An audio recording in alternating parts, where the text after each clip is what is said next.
Damar benar-benar dilema. Mustahil rasanya jika harus menerima orang baru saat hatinya telah terisi oleh orang lain. Entahlah, mengapa sedikit pun tak ada cinta untuk gadis itu. Padahal Utari adalah gadis yang cantik dan baik. Damar hanya takut nanti Utari tak bahagia hidup dengan suami yang tak pernah mencintainya. Namun menolaknya juga bukan pilihan yang tepat. Utari tetap akan terluka. Jadi menerima ataupun menolak, dua-duanya hanya akan menyakiti hati Utari entah hari ini ataupun esok. Bagai buah si malakama, semua keputusan yang akan ia ambil tak akan bisa membuat dirinya dan semua orang bahagia. Damar benar-benar tak tahu lagi harus berbuat apa. Jika sudah seperti itu, rasanya ia ingin menghilang saja agar semua kecemasannya ikut hilang bersamanya. Lain halnya dengar Damar, Utari merasa sangat bahagia mendengar rencana pernikahan itu. Ia sangat berterima kasih pada ayahnya yang telah mewujudkan mimpinya sedari dulu yaitu bisa hidup bahagia bersama Damar, pemuda yang sangat ia cintai. Siang itu Utari meminta Damar menemuinya di pondok bambu dekat sungai tempat di mana ia sering menghabiskan waktu sambil melakukan kegemarannya membatik.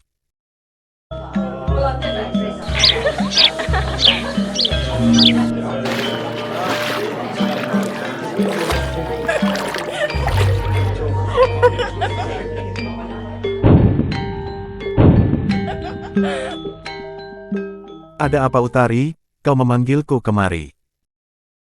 Pangeranmu sudah datang Utari. Ayo pergi, daripada jadi nyamuk di sini, ledek teman-teman Utari. Utari hanya tersipu malu. Setelah Damar datang, mereka segera menghentikan seluruh kegiatannya lalu bergegas pergi meninggalkan Damar dan Utari berdua saja. Apa yang ingin kau bicarakan Utari? Pernikahan kita. Utari, apa kau benar mencintaiku? Tanya Damar ragu-ragu. Dalam hati ia berharap Utari akan mengatakan tidak, namun. Aku sangat mencintaimu, jawab Utari yakin sambil tersenyum lebar di depan Damar. Kakang mencintaiku juga kan, kata Utari lagi.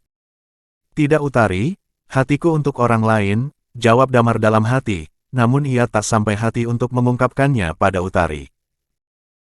Kakang, kau mencintaiku kan? Tanya Utari lagi memastikan. Iya, jawab Damar tak yakin, bahkan ia tak mampu menatap wajah Utari saat mengatakannya. Bagaimana bisa tiba-tiba ia mengiyakan pernikahan itu, padahal sebelumnya ia telah menyusun banyak kata-kata penolakan secara halus agar tak sampai melukai hati Utari. Namun saat melihat senyum bahagia Utari, Damar jadi tak tega mengatakannya. Damar hanya bisa pasrah dengan takdirnya. Terima kasih kakak, aku bahagia sekali. Aku berjanji akan menjadi istri yang baik untukmu.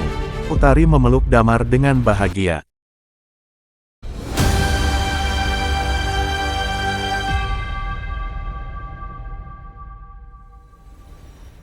Utari tampak sibuk mempersiapkan segala sesuatunya agar bisa tampil sempurna di hari bahagianya nanti. Sementara itu Damar masih sibuk mengerjakan pesanan pedang seperti biasa. Beberapa kali pukulan palu itu terdengar sangat keras. Orang lain akan menganggap itu sebagai sebuah kerja keras, namun Parwan tahu itu adalah pukulan kemarahan dan keputusasaan. Parwan paham betul bagaimana perasaan sahabatnya namun ia pun tak dapat berbuat apa-apa. Hentikan Mar, kata Parwan sambil menghalau tangan Damar, memintanya untuk berhenti memukul besi. Singkirkan tanganmu, aku harus segera menyelesaikannya, jawab Damar dingin tak seperti biasanya. Kenapa kau memaksakan diri? Diamlah, aku sedang tak ingin berdebat denganmu. Katakan sejujurnya pada Utari sebelum semuanya terlambat. Andai aku bisa, kata Damar masih sambil memalingkan wajahnya dari Parwan, sementara tangannya masih sibuk memukul pedang. Kau hanya akan menyakitinya. Menyakiti siapa? Utari tiba-tiba muncul dari arah belakang mereka. Parwan jadi gelagapan dibuatnya. Ini, Damar, kalau terlalu keras memukul akan menyakiti tangannya, kilah Parwan. Kakang kenapa kau masih bekerja? Pernikahan kita sudah semakin dekat. Pedang-pedang ini harus segera dikirim ke istana Utari. Pergilah bersama Utari, temani ia memilih beberapa perhiasan, timpal empu geger yang juga tiba-tiba muncul dari arah lain. Melihat kedatangan Empu Geger, Damar akhirnya melunak. Ia tinggalkan pekerjaannya demi menemani Utari memilih perhiasan yang akan ia kenakan di hari pernikahan mereka nanti. Ia tak bisa berbuat banyak kecuali menuruti permintaan Empu Geger. Damar pergi menemui tukang perhiasan yang secara khusus didatangkan Empu Geger ke rumahnya. Silahkan, silahkan, ini semua adalah koleksi terbaru, kata penjual perhiasan memperlihatkan seluruh dagangan. Wah, cantik-cantik sekali, mata Utari seketika berbinar saat melihat deretan perhiasan di hadapannya. Aku jadi bingung harus memilih yang mana, kata Utari lagi. Cobalah yang ini nih mas, kata penjual perhiasan. Apa ini bagus untukku? Tanya Utari sambil menunjukkan sebuah kalung emas di lehernya pada Damar. Semuanya cantik saat kau yang memakainya, jawab Damar. Utari sangat tersanjung. Padahal Damar berkata demikian agar Utari dapat segera menentukan pilihannya. Semuanya perhiasan ini terlihat cantik, kata Utari. Bagaimana kalau yang ini, kata penjual perhiasan. Itu juga bagus. Aku jadi bingung harus memilih yang mana, jawab Utari sambil menimbang dua perhiasan di tangannya.